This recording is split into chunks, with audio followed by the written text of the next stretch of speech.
બંને મિત્રોએ નિર્ણય કરી લીધો. માયાવી કાલકેતુ રાક્ષસે માયા કરી પ્રતાપ ભાનુ અને એના ઘોડાનું અપહરણ કરી નગરમાં મૂકી આવ્યો. ઉપરોહિતનું અપહરણ કરીને આશ્રમમાં મૂક્યો અને કાલકેતુ રાક્ષસ પોતે ઉપરોહિતના રૂપમાં પ્રતાપ ભાનુના નગરમાં ઉપરોહિતના ભવનમાં સૂઈ ગયો. સવાર પડે પ્રતાપ મહેલ જોયો. હવે તો કોઈ પણ વ્યક્તિને શ્રદ્ધા બેસી જાય કે ગુરુદેવ કેટલા સમર્થ, મને ક્યાંથી ક્યાં મૂકી દીધો રાતમાં. કોઈને ખબર ન પડે. અંધારામાં અશ્વારૂઢ થઈ 2 પ્રહર દિવસ ગયો. પછી ઘરે આવ્યો. લોકોએ ધામધૂમથી પ્રતાપભાનુનું સ્વાગત કર્યું કે સમ્રાટ આવી ગયા. 1 દિવસ 2 દિવસ 3જો દિવસ પૂરો થાય છે. મારા ગુરુદેવ ક્યારે આવે તેની પ્રતીક્ષા. અને એમાં પેલો કપટ કાલકેતુ રાક્ષસ ઉપરોહિતના રૂપમાં મળવા આવ્યો. કોઈને વાત કરીશ નહીં, મને રસોઈ ઘર સોંપી, હું તારો ગુરુ. પ્રતાપભાનુએ સ્વાગત કર્યું, રસોઈ ઘર સોંપી દીધું. બ્રાહ્મણોને ભોજનનું નિમંત્રણ અપાયું. બપોરના સમયે બ્રાહ્મણો ભોજન કરવા આવ્યા. કપટ મુનિ કાલકેતુની બનાવેલી રસોઈ બ્રાહ્મણોને પીરસવામાં આવી.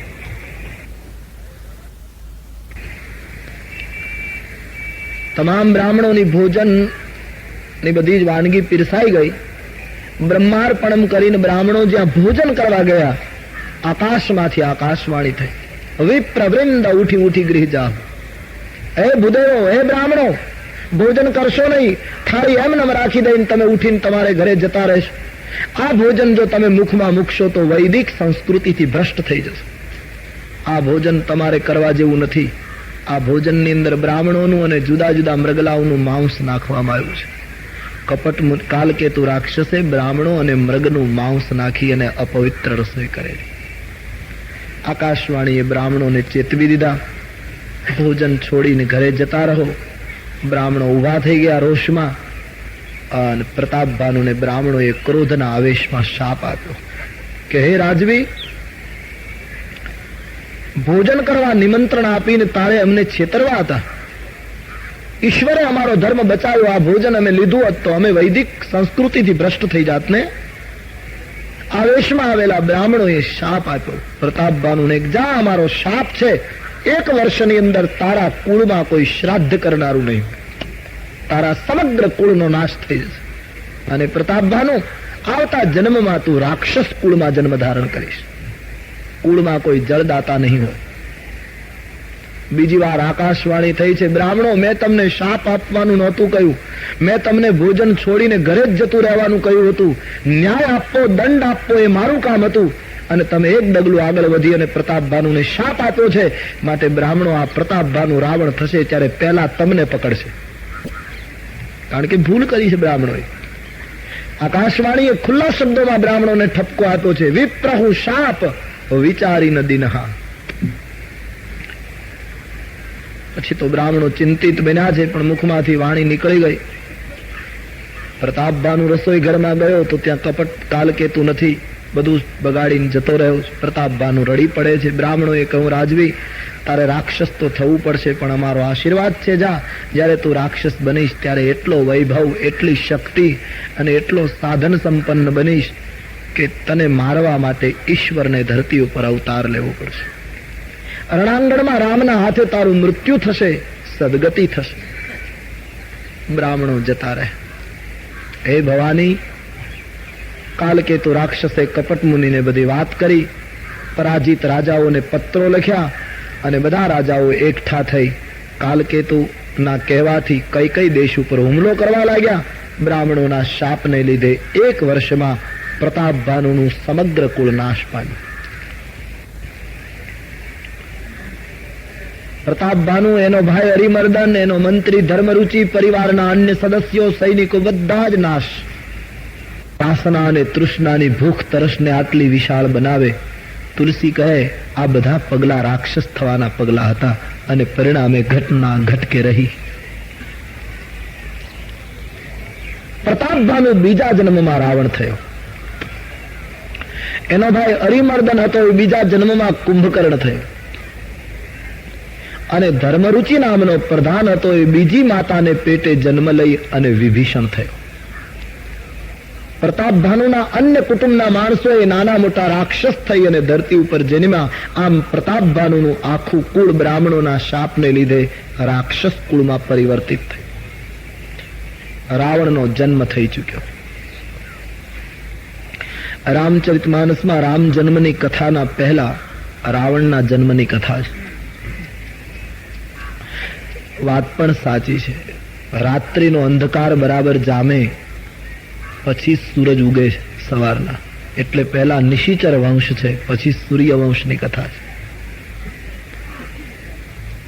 રાવણ જન્મ્યો. ત્રણેય ભાઈઓ યુવાનીમાં ખૂબ તપ કરે છે. રાક્ષસો તપ ખૂબ કરતા, એ તો નિર્વિવાદ છે, એના જેવું તપ નથી. પુરાણો રાક્ષસોના તપની ગાથાઓથી ભર્યા છે. વેદવ્યાસજીને પ્રણામ કરવા જોઈએ કે એમણે રાક્ષસોના તપને ક્યાંય છુપાયું નથી. ભયંકર સાધના બતાવી છે રાક્ષસો. ત્રણેય જણે એટલું તપ કર્યું છે હિમાલયમાં, મત પૂછો. બ્રહ્માજી પ્રગટ થયા. રાવણને કહ્યું, માંગ, શું આપું?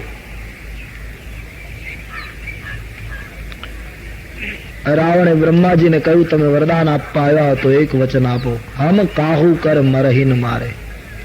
અમે કોઈના માર્યા મરીએ નહીં. પ્રતાપ ભાનુ વખતે જે વિચાર હતો એ જ વિચાર આવ્યો, કારણ કે શરીર ફરી ગયું, વાસના તો એની જ. અમને કોઈ મારી ન શકે જગતમાં. વાનર અને મનુષ્યની તમને છૂટ આપું છું. વાનર અને મનુષ્ય સિવાય અમે કોઈના હાથે ન મરીએ. વાનર અને મનુષ્યનો મને ભય નથી. આ બેની છૂટ છે. બાકી એ સિવાય અમને કોઈ ન મારી શકે. બ્રહ્માજીએ કહ્યું, તથાસ્તુ, તમારું મૃત્યુ વાનર અને માનવ સિવાય કોઈ નહીં કરી શકે. રાવણને વરદાન આપી બ્રહ્માજી કુંભકર્ણ પાસે ગયા અને કુંભકર્ણનો વિશાળ દેહ જોઈ બ્રહ્માજીને થયું કે આ દુષ્ટ જો રોજ ભોજન કરશે તો જગતમાં કઈ રહેવા નહીં દે. જગતને ઉજાડી નાખશે, વેરાન કરી દેશે. સરસ્વતીને બોલાવી કુંભકર્ણની બુદ્ધિ ફેરવી અને કુંભકર્ણે 6 મહિનાની નિદ્રા માંગી કે 6 મહિના સુધી સુવાનું, 1 દિવસ જાગવાનું. એ 1 દિવસમાં ભોજન કરી શરાબ પી અને પાછું 6 મહિના સુઈ જવાનું, વળી પાછું 1 દિવસ જાગવાનું. આ કુંભકર્ણની પદ્ધતિ. બ્રહ્માએ સરસ્વતી દ્વારા બુદ્ધિ પરિવર્તિત કરી એને સુવડાવી દીધો. કદાચ કોઈને શંકા થાય કે કુંભકર્ણ શું એટલું બધું જમતો હશે કે 1 દિવસ જાગે ને એમાં ખાય તો આખા જગતનું પેલું કરી જતો? સુવડાવી દેવાની પાછળનો હેતુ વિનય પત્રિકામાં ખુલાસો લખ્યો છે. કુંભકર્ણ એ અહંકારનું સ્વરૂપ છે અને અહંકારનો નાશ તો જ્યારે રામ કૃપા કરે ત્યારે જ થાય. પણ તુલસી કહે, કમસે કમ અહંકાર સૂઈ જાય તો પણ સારું. અહંકાર જ્યારે જીવનમાં જાગે છે ત્યારે માનવીના સદગુણોને ખાઈ જાય છે. અહંકાર બહુ ભયંકર દુર્ગુણ છે માનવ જીવનમાં. ડગલે ને પગલે સતાવનારું તત્વ અહમ છે. તમે ક્રોધને ત્યાગો તો એ અહમ આવે, તમને કામને ત્યાગો તો એ અહમ આવે કે મેં કામ ત્યાગો. અહંકાર બેઠો જ હોય. તમે સત્કાર્ય કરો તો એ અહંકાર આવે. રામાયણમાં એક બહુ સમજવા જેવી વાત છે. તમે કથા બરાબર જોશો તો ખ્યાલ આવશે. રાવણની અડધી સેના ખલાસ થઈ ગઈ પછી કુંભકર્ણ જાગ્યો છે. આવી કથા છે. બધા બરાબર મધ્યમાં જ તુલસીદાસજીએ કુંભકર્ણને જગાડ્યો. રામજીની સેનાએ રાવણની અડધી સેનાનો વિનાશ કર્યો છે. રામની સેના એટલે સત્કાર્ય, પુણ્ય. રાવણની સેના એટલે દુષ્કૃત્યો, પાપ. અડધું પાપ ખલાસ કર્યું અને પુણ્ય વિજયી થતું હતું, અર્ધે પહોંચ્યું હતું. એ વખતે કુંભકર્ણની જાગૃતિ રામચરિતમાનસમાં. એનો અર્થ માણસ સાધના કરતો કરતો, પુણ્ય કરતો કરતો, સત્કાર્ય કરતો કરતો, આસુરી વૃત્તિનો વિનાશ કરતો કરતો અર્ધે પહોંચે છે. પછી એને સત્કાર્ય કરવાનો ઘમંડ પેદા થાય, અહંકાર વચ્ચે ઉભો થાય. માણસના જીવનની આ મુશ્કેલી છે. અહંકાર બહુ ખતરનાક દુશ્મન છે. નિર્મૂળ થાય તો બહુ સારું, પણ કમસે કમ સુઈ જાય તો પણ ઘણું સારું. અને તેથી બ્રહ્માજીએ કુંભકર્ણને સુવડાવી દીધો. 1 દિવસ જાગતો હતો. બાકી કુંભકર્ણનું વ્યક્તિગત જીવન તમે જુઓ ના તો આમ ગમે તેવું છે. જોકે વિચારો બહુ સરસ હતા, સંકલ્પની ખામી હતી. એ માણસ નિર્ણય નહોતો કરી શકતો, વિચારો બહુ સરસ રાખતો હતો. રામાયણમાં કથા છે. એક દિવસે જયારે જાગ્યો એના નિયમ પ્રમાણે, ત્યારે એને નારદ મુનિએ જે જ્ઞાન આપ્યું, એ જ્ઞાન એ માણસના જીવનમાં એવું ઉતરી ગયું કે જયારે લંકાના રણાંગણ માટે રાવણે એને જગાડ્યો, ત્યારે એ જ્ઞાન યાદ રાખી અને એ કહેવા ગયો રાવણને કે તે મને બહુ મોડો જગાડ્યો, નહીતર મને જે જ્ઞાન મળ્યું એ હું તને કહેત તો તને એક ક્ષણમાં ખબર પડત કે રામ તત્વ શું કહેવાય. કહેવાનો અર્થ, કુંભકર્ણ 6 માસની નિદ્રા માંગે છે, તમોગુણી માંગણી છે એની.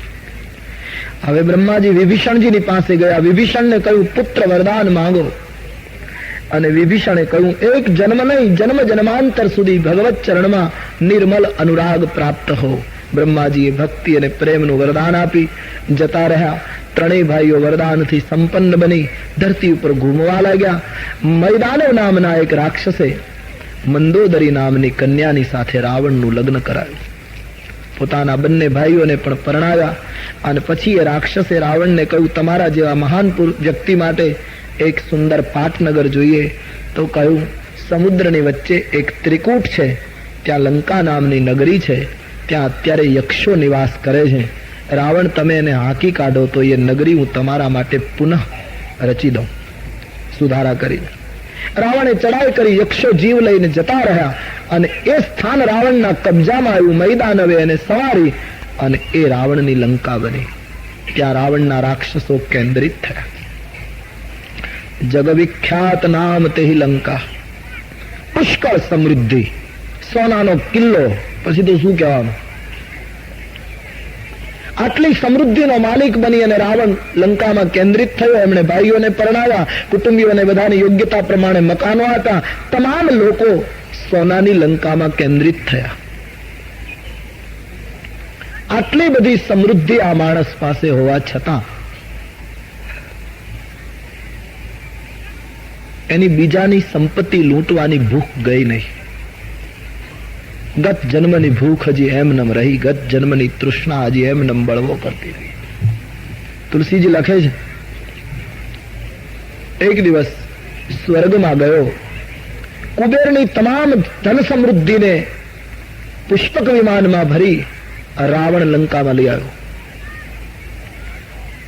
એના તૃષ્ણા અને વાસનાથી લંબાયેલા હાથ છેક સ્વર્ગ સુધી પહોંચ્યા. એટલાથી એને સંતોષ ન થયો. એ પાતાળમાં ગયો અને નિર્દોષ નાગ કન્યાનું અપહરણ કરી પોતાના શયનખંડમાં પૂરવા લાગ્યો. એટલાથી પણ એને સંતોષ ન થયો. પોતાના બાહુમાં કેટલી તાકાત એનું પ્રદર્શન કરવા માટે આ માણસે ભગવાન સદાશિવનો કૈલાસ ઊંચો કરી દુનિયાને બતાવ્યું કે મારામાં કેટલી શક્તિ.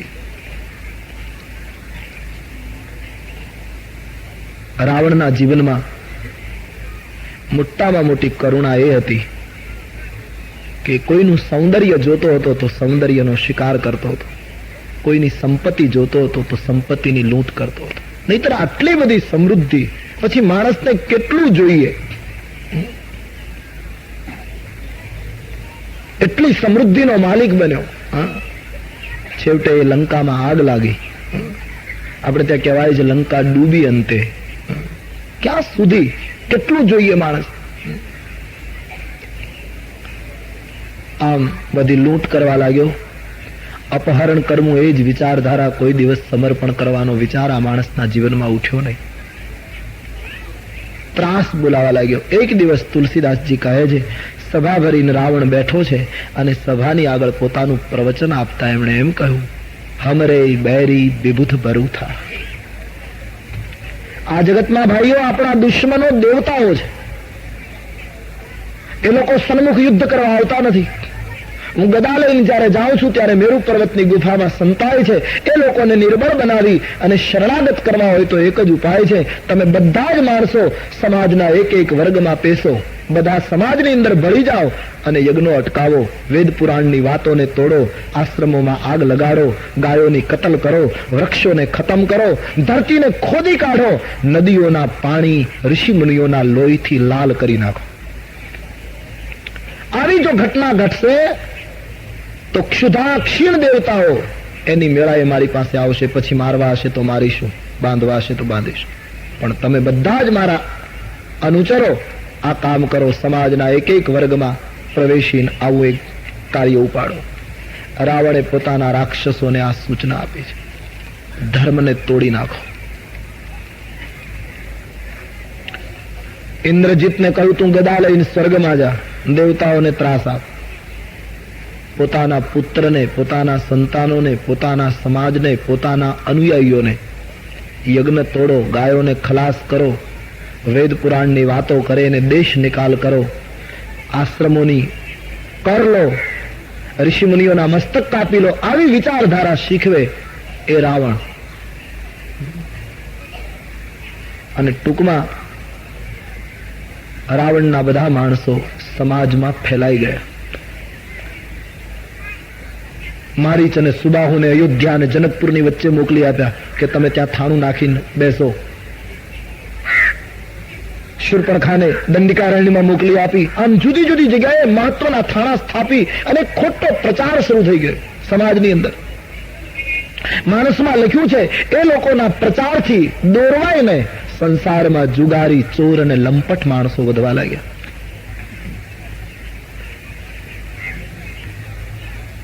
આસુરી વૃત્તિનો સમાજ રાવણે નિર્માણ કર્યો.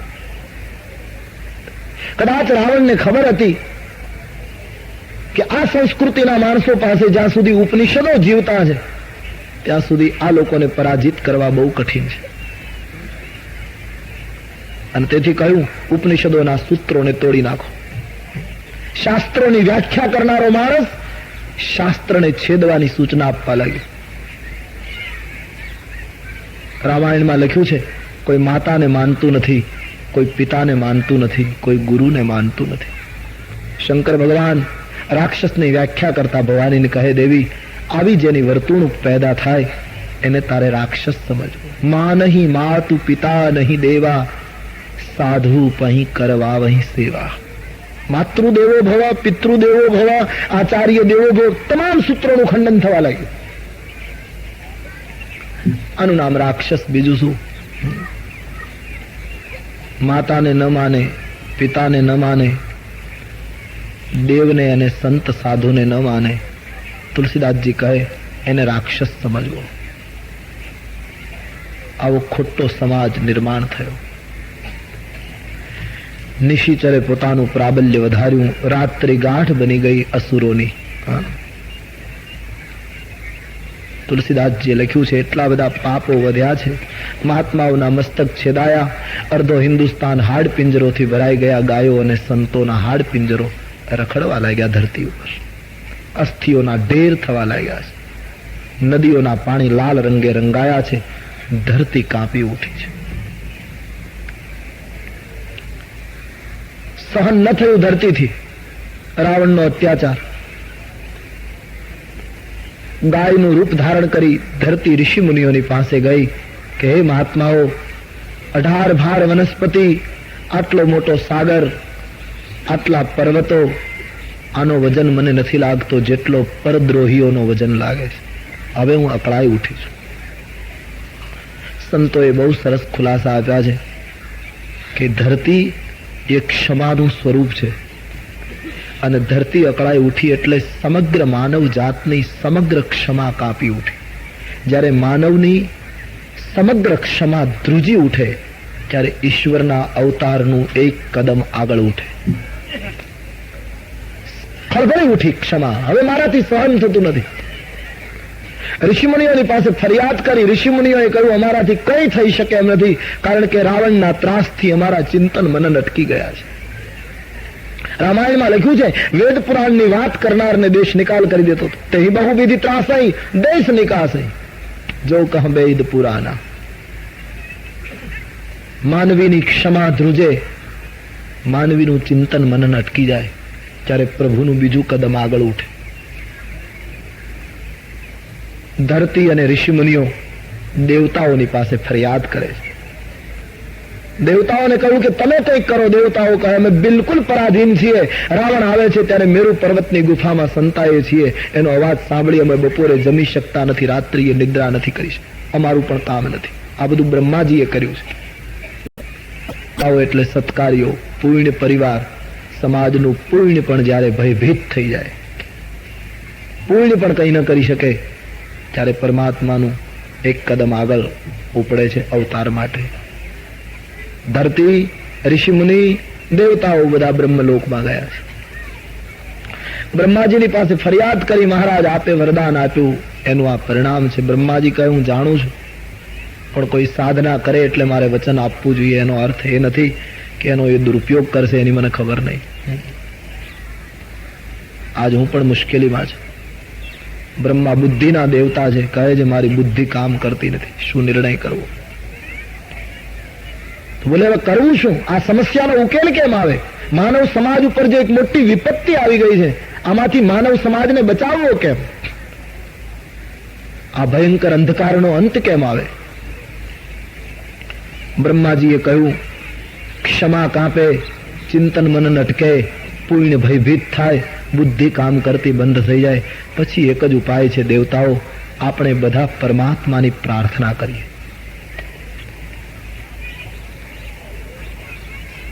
હવે કોઈ ઉપાય નથી. સમગ્ર વિશ્વને જેણે નિર્માણ કર્યું છે એ પરમ તત્વ પરમાત્માની આપણે સ્તુતિ કરીએ, અને હવે ભગવાન જ આ સમસ્યાનો ઉકેલ આપી શકે. પ્રાર્થના કરવાનો નિર્ણય લેવાયો બ્રહ્મલોકમાં. શંકર ભગવાન કથા કહેતા કહેતા કહે, દેવી એ વખતે મારી હાજરી બ્રહ્મલોકમાં હતી, હું ત્યાં ઉભો હતો. બ્રહ્માજીએ બધા દેવતાઓને પૂછ્યું, આપણે ભગવાનની પ્રાર્થના કરીએ, પણ બોલો ભગવાનની પ્રાર્થના આપણે ક્યાં કરીશું? ભગવાન ક્યાં મળશે? આવો પ્રશ્ન દેવતાઓને પૂછ્યો. તો દેવતાઓ જુદો જુદો મત આપવા લાગ્યા. કોઈ કહે ક્ષીરસાગરમાં, કોઈ કહે ગોલોકમાં, કોઈ કહે સાકેતમાં, કોઈ કહે વૈકુંઠમાં. શંકર ભગવાન કહે, બધાના મતો જોઈ મને હસવું આવ્યું. બ્રહ્માજીએ મને પૂછ્યું ત્યારે કહ્યું કે મહારાજ આ દેવતાઓની મને દયા આવે છે. આ બધા કહે ભગવાન અહીં હશે, અહીં હશે. હું બધાને એટલું પૂછું છું કે ભગવાન ક્યાં નથી?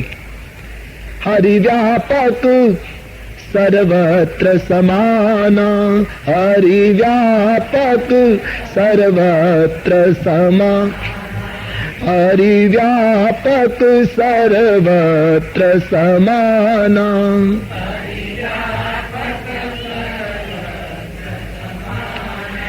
प्रेम ते प्रगट होगी मैं जाना, प्रेम ते प्रगट होगी मैं जान. શિવજીએ કહ્યું મારી જાણકારી છે, મારો અનુભવ છે, ઈશ્વર વ્યાપક છે, દેવતાઓ એ પ્રેમથી પ્રગટ થાય. અહીં પ્રાર્થના કરશું તો અહીં પ્રગટ થશે, એને ક્યાં ગોતશો? બહુ સાચી વાત છે. ઈશ્વરને ગોતે ઈશ્વર ક્યાં મળે? સાચો માણસ પણ ગોત્યો જડતો નથી, એમાં ઈશ્વરને કેમ ગોતવું? ક્યાં શોધી શકશો ઈશ્વરને? કબીર કહે છે, खोजो मत खो जाओ, स्वयं खो जाओ, अपने आप को भूल जाओ, अपनी खुदी को मिटा दो, ईश्वर ત્યાં પ્રગટ થશે. પ્રેમ પ્રગટ કરો, પરમાત્મા પ્રગટ થશે. દોડાદોડી કરવાની જરૂર નથી, શિવજીએ કહ્યું. અને શંકરજીનું આ સૂત્ર બ્રહ્માને ખૂબ ગમ્યું. સાધુ સાધુ કહી બ્રહ્મ બખાના. સાધુવાદ આપ્યો છે શિવજીને. ધન્ય હો મહારાજ, બહુ સુંદર આપે મત બતાવ્યો. આપણે આ જ જગ્યાએ પ્રાર્થના કરીએ. પરમાત્મા પ્રેમથી પ્રગટ થાય છે. બ્રહ્માની આગેવાની, તમામ દેવતાઓ, ગાયના રૂપમાં ધરતી, ઋષિ મુનિઓ તમામ ઉભા છે અને પરમેશ્વરની પ્રાર્થનાનો આરંભ થાય છે. બ્રહ્માજીનું શરીર પુલકિત થયું છે, નેત્રો સજળ બન્યા છે. પ્રાર્થનાની સૌ પ્રથમ યાની પ્રધાન ભાષા કોઈ હોય તો અશ્રુ છે. વેદના મંત્રો આવડે આપણને, અથવા તો કોઈ વેદનો સ્વાધ્યાય કરે, વેદનું પારાયણ કરે, તો એને દંડવત કરવા જોઈએ. આ દેશમાં એ પૂજ્ય છે, એમાં કોઈ શંકા નહીં. પણ વેદના મંત્રો દ્વારા સ્તુતિ કરીએ પણ નેત્ર ન ભીંજાય તો એ પ્રાર્થના પ્રભુના દરબારમાં પહોંચતી હશે કે કેમ? વાતાવરણ જરૂર શુદ્ધ કરી નાખશે, પણ પ્રભુ સુધી પહોંચતી હશે કેમ? એક પ્રશ્ન. પણ કદાચ કાલી ઘેલી ભાષામાં માણસ બોલે અને જો નેત્ર ભીંજાય તો સમજવાનું હરિના દરબારમાં પ્રાર્થના પહોંચી ગઈ.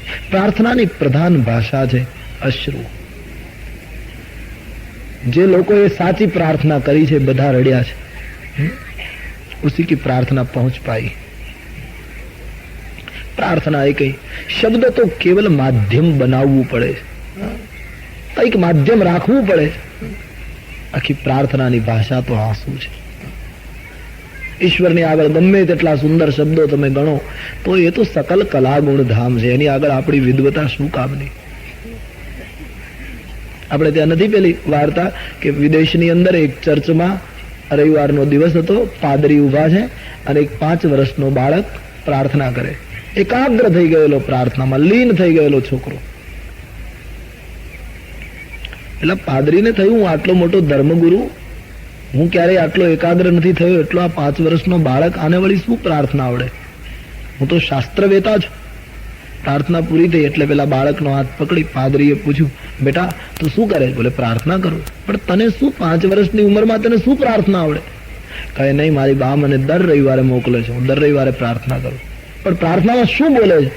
પેલા છોકરાએ કહ્યું, બાબા હું દર રવિવારે પ્રાર્થના કરવા આવું છું તો 3 વાર આખી એબીસીડી બોલું છું। એબીસીડી કા 3 વાર બોલીને પછી ભગવાનને કહું છું કે આમાંથી તારે જેવી પ્રાર્થના બનાવવી હોય તારી મેળાઈ બનાવી લેજો। નથી લાગતું કે એ પ્રાર્થના પેલા પાદરીની પ્રાર્થના કરતા પહેલી પહોંચી જતી હશે? રામ ही केवल प्रेम प्यारा। ब्रह्माजी के नयन भराए, शरीर पुलकित थયું, એકાગ્રતા સદાઈ ગઈ છે। બ્રહ્મલોકમાં પરમેશ્વરના આ મૃત્યુલોકમાં અવતરણ માટે બ્રહ્મલોકમાં એક પુકાર ઉઠ્યો છે। સમગ્ર સમાજ એક બનીને આ સમાજની સમસ્યાના હલ માટે ઈશ્વરને પ્રાર્થના કરે છે। આપણે પણ એ પ્રાર્થનામાં सम्मिलित થઈએ।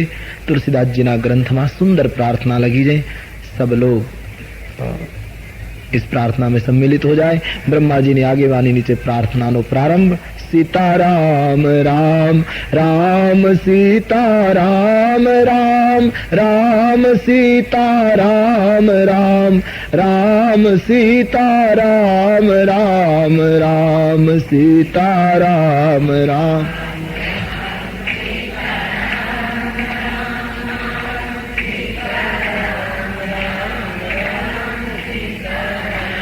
राम राम सीताराम राम राम सीताराम राम राम सीताराम राम राम सीताराम राम राम सीताराम। सब गाइए।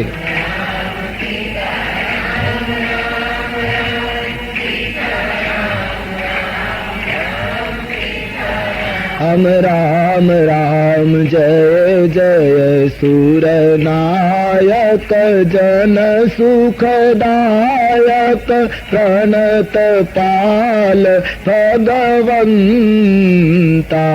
सीताराम राम राम सीता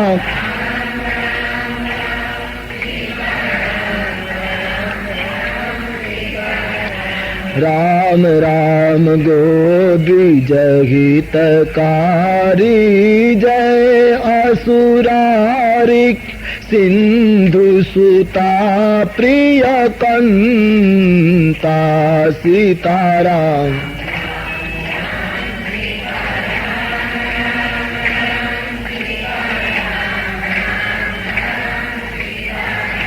राम राम पालन सुर धरणी अद्भुत करणी मर मन जाने कोई। सीताराम राम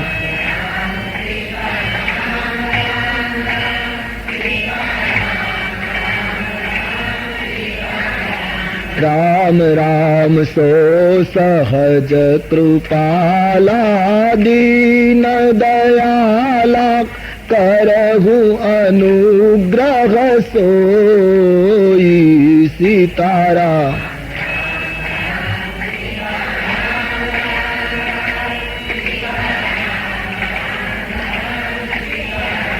राम राम जय जय अविनाशी सब घटवासी व्यापक परमानंदा। सीताराम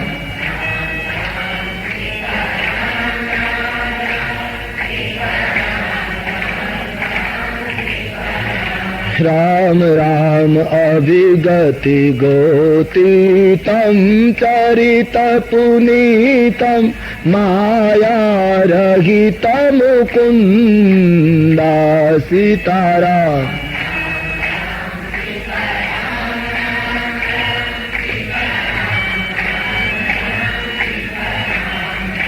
राम जेहि लागी विरागी अति अनुरागी विगत मोह मुनि वृंदा सीताराम।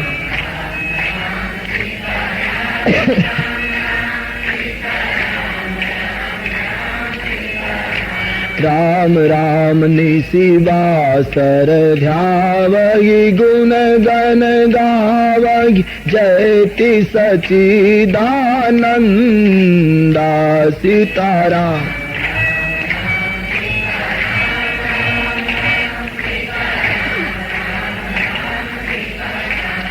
हम राम जेहि सृष्टि उपायि त्रिविध बनाई संग सहायन दूजा सीताराम।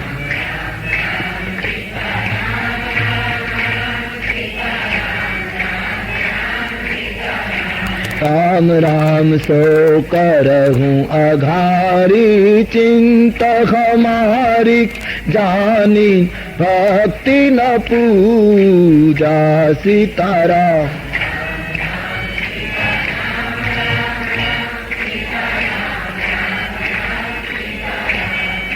राम सो भव भय भंजन मुनि मनरंजन गंजन विपति बरूता।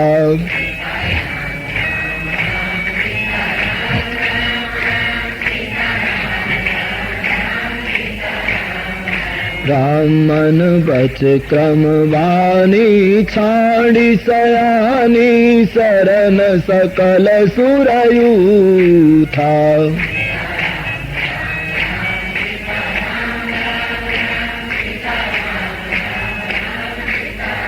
राम राम शारद श्रुति शेषा ऋषय अशेषा जा कहूँ को नहीं जाना।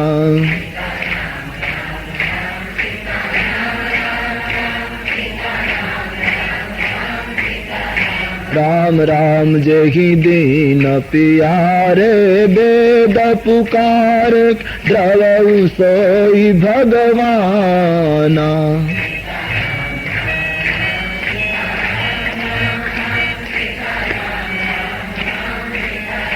राम राम भव बारिधि मंदर सब विधि सुंदर गुण मंदिर सुख पुंजा।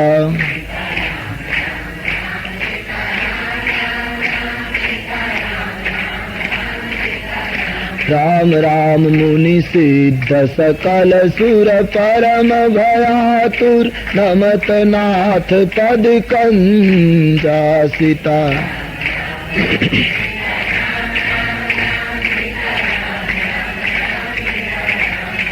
राम सीता राम राम राम सीता राम राम राम सीता राम राम राम सीता राम राम राम।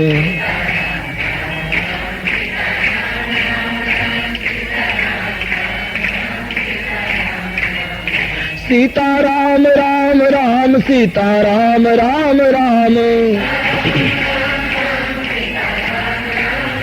सीता राम राम राम सीता राम राम राम। सीता राम राम राम सीता राम राम राम।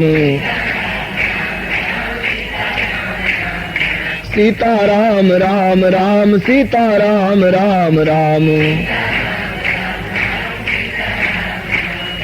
सीता राम राम राम सीता राम राम राम सीता राम राम राम सीता राम राम राम।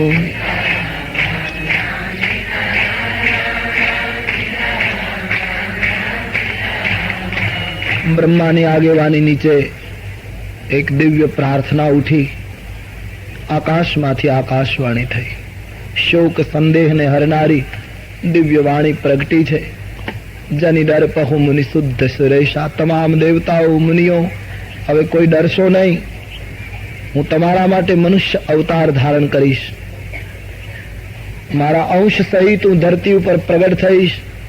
સૂર્ય વંશમાં અવતરીશ. થોડો સમય પ્રતીક્ષા કરો.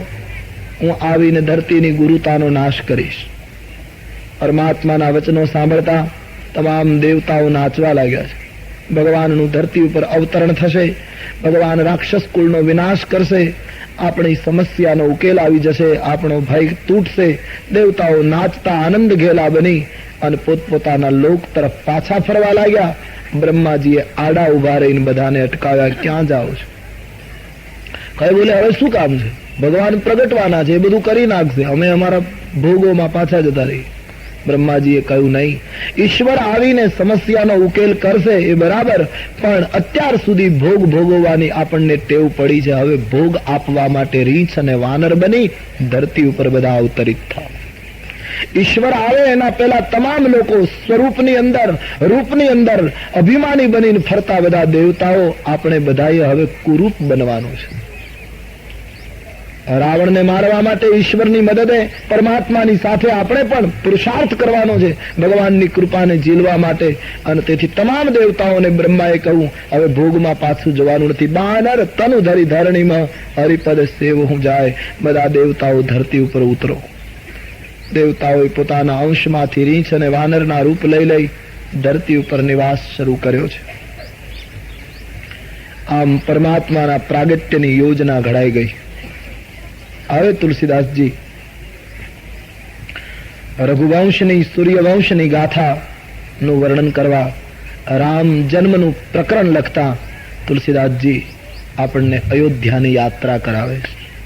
તુલસીદાસજીની સુંદર ચોપાઈઓમાં હમ ચલે અવધ સરજુ વહી રહી છે. રઘુવંશનું એ પુણ્યમય ભૂમિ અયોધ્યા, ગગનચુમી ઇમારતો છે, ધ્વજ ફરકે છે. તુલસીદાસજી અયોધ્યાના સમ્રાટ મહારાજ દશરથજીનો પરિચય કરાવતા ચોપાઈઓમાં લખે છે, અવધપતિ રઘુકુલ મની રાવ, અવધપતિ રઘુકુલ. તમે પણ ચોપાઈઓ ગાઈ શકશો. અર્ધી અર્ધી ગવડાવું છું, કેવલ અર્ધાલી, इसलिए सब गान करे. ये सब मंत्र है. अवधपति रघुकुल मनि राव, अवधपति रघुकुल वेद विदित जेहि दशरथ नाऊ, वेद विदित वेद विदित जेहि दशरथ नाऊ, वेद विदित जेहि धर्म धुरंधर गुण निधि ज्ञानी, धर्म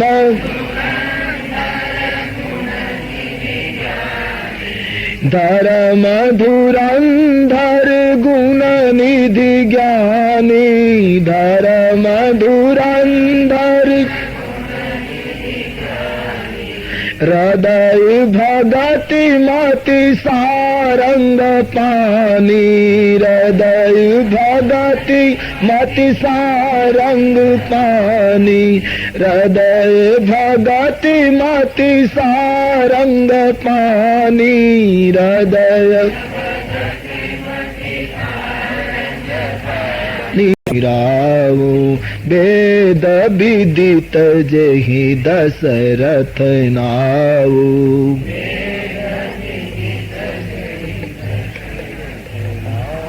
અવધપતિ રઘુકુળના મણિ મહારાજ દશરથજીનું શાસન છે.